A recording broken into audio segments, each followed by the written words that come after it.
La vieille cité française de Brest n'existait plus. Après 39 jours d'un bombardement américain incessant et dévastateur, la ville gisait sous 30 millions de tonnes de décombres fumants et pulvérisés. L'odeur âcre des explosifs et de la mort imprégnait l'air de septembre. Le major général Troy Middleton, à la tête du 8e corps des États-Unis, n'avait pas fermé l'œil une nuit entière depuis des semaines. Ces fantassins américains, éreintés, étaient couverts d'une épaisse couche de sueur, de sang et de poussière grise de briques. Ils venaient de livrer l'un des combats urbains les plus féroces, maison par maison, de toute la Seconde Guerre mondiale. Enfin, la résistance allemande céda. Le commandant nazi sortait pour capituler. Mais lorsque le chef suprême de la forteresse allemande émergea de la fumée apocalyptique, les géerniens américains restèrent bouche bée.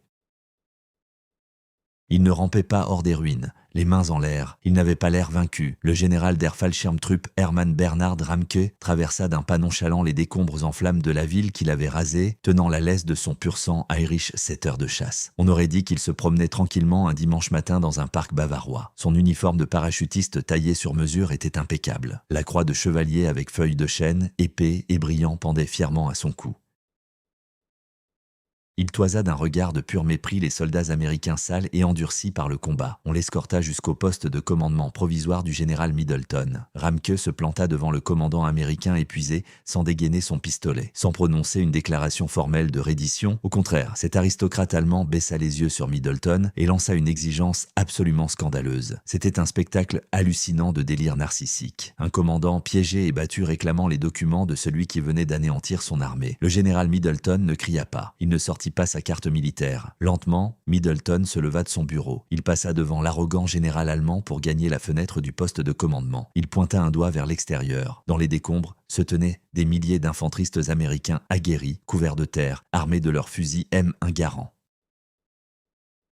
Des centaines de chars Sherman américains stationnaient dans les rues en ruine, leurs canons lourds encore fumants. Middleton se tourna vers le général allemand impeccable, croisa son regard et asséna un coup psychologique qui pulvérisa l'ego du nazi en 1000 morceaux. Le visage du général allemand vira au rouge écarlate. Le silence absolu et assourdissant dans la pièce marqua l'effondrement total de sa fierté. Pour saisir la justice profonde et profondément satisfaisante de cet instant précis et comprendre pourquoi le général Ramke osait une telle demande absurde, il faut plonger dans l'arrogance terrifiante de l'élite allemande et le siège brutal qui mit à genoux la prétendue race des maîtres. Pour mesurer pleinement le choc et l'humiliation ressentis par le commandant allemand dans cette pièce, il faut appréhender le délire absolu de la hiérarchie nazie à la fin de l'été 1944.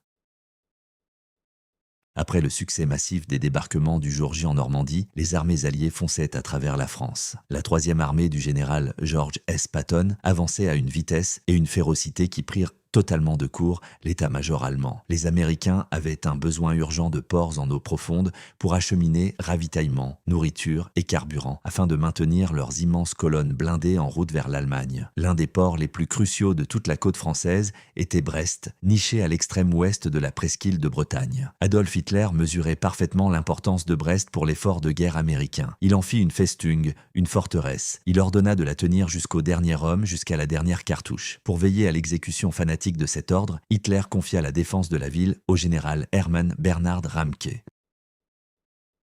Ramke n'était pas un soldat ordinaire, c'était un commandant parachutiste d'élite, aguerri, un fervent adepte de l'idéologie du régime. Il avait combattu en Afrique du Nord, en Italie et en Russie. Il se voyait comme le guerrier aristocratique ultime, intouchable. Il méprisait sans filtre l'armée américaine. À ses yeux, les Américains n'étaient qu'une bande molle, indisciplinée et inférieure d'ouvriers d'usines et de paysans. Il était persuadé que ces parachutistes hautement disciplinés pouvaient repousser les Américains indéfiniment. Il érigea d'imposants bunkers en béton armé. Il organisa des champs de tir croisés pour les mitrailleuses lourdes. Il piégea les remparts de la ville antique avec des explosifs puissants. Il se prépara à faire payer aux Américains le prix fort pour chaque mètre de terrain conquis. Ramke comptait bien graver son nom dans l'histoire en tant que défenseur glorieux et indomptable de Brest. Lorsque le 8e corps des États-Unis, dirigé par le major général Troy H. Middleton, parvint aux abords de la cité, tout était prêt pour un affrontement titanesque entre deux cultures militaires radicalement opposées. Le général Middleton incarnait l'antithèse parfaite de Ramsky. C'était un chef américain discret, modeste et pragmatique à l'extrême. Les médailles rutilantes l'indifféraient, les titres nobiliaires le laissaient l'effroi. Il n'importait pas de chien de race pure dans les zones de combat. Seul comptait pour lui l'accomplissement de la mission et le retour sain et sauf de ses boys américains. Middleton adressa à Ramke une demande formale et honorable de reddition afin d'éviter une destruction superflue et de préserver la vie des civils piégés dans l'enceinte de la ville. La réplique de Ramke suintait d'arrogance caractéristique. Il renvoya un message aux lignes américaines, repoussant catégoriquement la proposition et affirmant qu'un général parachutiste allemand ne capitule pas. Il jura de combattre jusqu'à ce que Brest ne soit plus que poussière. Ainsi débuta le siège de Brest. Les Américains déchaînèrent une puissance de feu impressionnante. L'artillerie lourde martela sans relâche les bunkers en béton, jour et nuit. Les bombardiers alliés obscurcissaient le ciel, larguant des tonnes d'explosifs sur les positions allemandes. Les fantassins américains, ces mêmes hommes que Ramke avait méprisés comme mous et indisciplinés, se battirent avec une ténacité implacable et terrifiante. Ils progressèrent rue par rue, maison par maison, éliminant les défenseurs allemands fanatisés. Les combats furent d'une violence extrême. Les gépouilles américains démontrèrent que des hommes libres luttant pour une cause juste possèdent un courage que nul dictateur ne saurait fabriquer. Au fil des jours qui se muèrent en semaines, la forteresse allemande réputée invincible se fissura. Les défenses périphériques s'effondrèrent. Les chars Sherman américains s'enfoncèrent toujours plus avant dans la ville en ruine. Tandis que les soldats allemands ordinaires périssèrent par milliers dans les décombres en surface, le général Ramke vivait une toute autre existence. À mesure que le grondement de l'artillerie américaine se rapprochait, ce commandant nazi courageux et fanatique jugea que la ligne de front ne convenait plus à son rang élevé. Ramke évacua le centre-ville. Accompagné de ses officiers d'état-major les plus proches, de ses effets personnels et de son chien de chasse, il se replia de l'autre côté du port, sur la péninsule de Crozon lourdement fortifiée. Il s'enferma dans un énorme bunker souterrain à l'épreuve des bombes. De là, il continua d'émettre des ordres par radio à ses troupes épuisées et affamées qui se battaient en ville, leur ordonnant de lutter jusqu'au bout pour la gloire du régime. Il menaça de conseils de guerre tout soldat allemand osant hisser un drapeau blanc. Pourtant, il proférait ses injonctions fanatiques depuis l'abri total de son bunker profond, protégé par des murs de béton épais, savourant des mets raffinés et du vin. C'était un spectacle d'hypocrisie sidérant. L'homme qui vantait sans cesse le sacrifice glorieux du guerrier allemand refusait catégoriquement de partager le sort de ses propres soldats. Les forces américaines, cependant, n'allaient pas le laisser se terrer dans l'ombre. Sous la direction stratégique de la Third Army, elles démantelèrent méthodiquement la résistance allemande résiduelle. Elles franchirent le port, elles ceinturèrent la péninsule de Crozon, elles positionnèrent leur artillerie lourde aux portes mêmes de la forteresse souterraine de Ramke.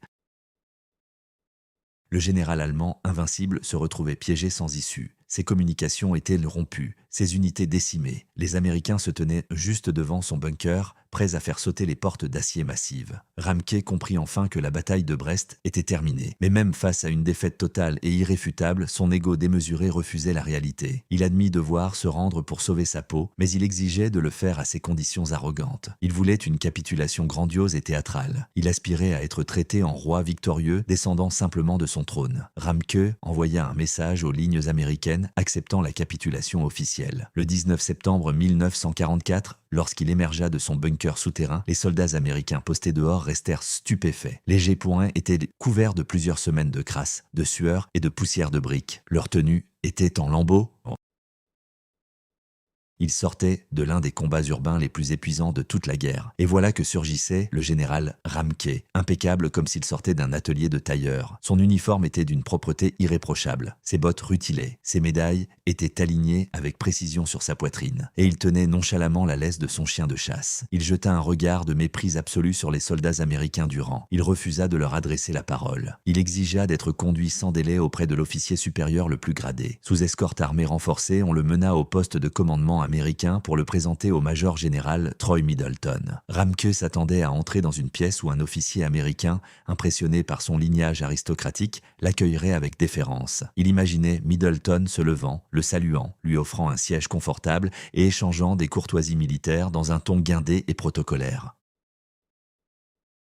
Il était convaincu que la fraternité internationale des généraux le protégerait de l'humiliation de la défaite. À son entrée, Ramke exécuta un salut militaire impeccable et précis. Du haut de son nez, il toisa le commandant américain épuisé, couvert de poussière, assis à son bureau. Puis, il formula la requête qui allait graver son incroyable prétention dans les annales historiques. Dans l'esprit déformé et orgueilleux de Ramke, il était inconcevable qu'un général allemand parachutiste hautement décoré se rende à n'importe qui. Il réclamait une preuve écrite et officielle que cet Américain sale et fatigué détenait bien le rang et l'autorité requis pour recevoir sa capitulation prestigieuse. Il cherchait à dominer la situation, à imposer sa supériorité une dernière fois, à forcer les Américains à respecter ses codes aristocratiques. Le major général Troy Middleton n'était pas du genre à se prêter à des jeux de théâtre.